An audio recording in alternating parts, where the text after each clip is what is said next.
চলেন আমরা এবার কি করি, চাইল্ড থিম নিয়ে কিভাবে কাজ করবো। ক্লায়েন্ট আপনাকে বলে দিয়েছে একটা ডিজাইন দিয়ে অলরেডি, যে আমার একটা টিম মেম্বার সেকশন দরকার, এখানে টিম মেম্বার একটা বানাইতে হবে, একটা ডিজাইন, সেটাকে শর্টকাট বানায় ভিজুয়াল কম্পোজার নিয়ে যেতে হবে, রাইট? বুঝতে পারছেন?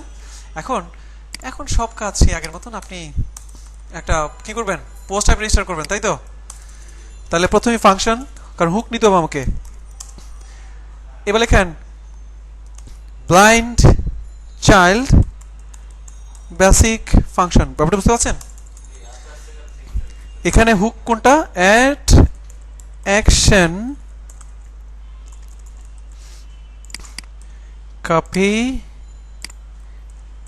পেস্ট, এখানে লিখবো after setup theme. After setup theme, বুঝতে পারলাম? After setup theme. এবার মোটামুটি এই হচ্ছে আমাদের অবস্থা। এখন আপনি কি করবেন, ওই সেই আগের কাহিনী, রেজিস্টার পোস্ট টাইপ, আর কোনো নতুন কাহিনী নাই, সবই এখন ডেভেলপমেন্টের কাহিনী। বুঝতে পেরেছে? শুধু আপনাকে জানতে হবে কেন চাইল্ড থিম, কিভাবে চাইল্ড থিম, বাকি সব কি আগের মতো চলতে থাকবে। এবার এখানে দিলাম হচ্ছে টিম, এখানে অ্যারে নিব আমরা, অ্যারে পাবলিক টু, সেই মানে সব, হ্যাঁ আচ্ছা, লেভেলস, অ্যারে নেম, খালি নামটা চেঞ্জ করি, এগুলো আমাদের জন্য এখন বাচ্চাকালের পড়াপড়া, তাই না? আওয়ার কোনটা,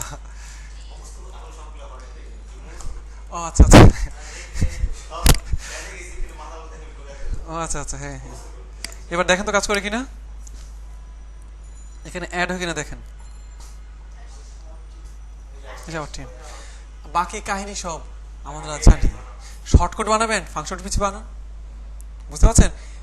ভিজুয়াল কম্পোজার এলিমেন্ট বানাবেন, VC map, if function exist VC map, বুঝতে পারছেন? এই হচ্ছে আমাদের চাইল্ড থিমের সফর।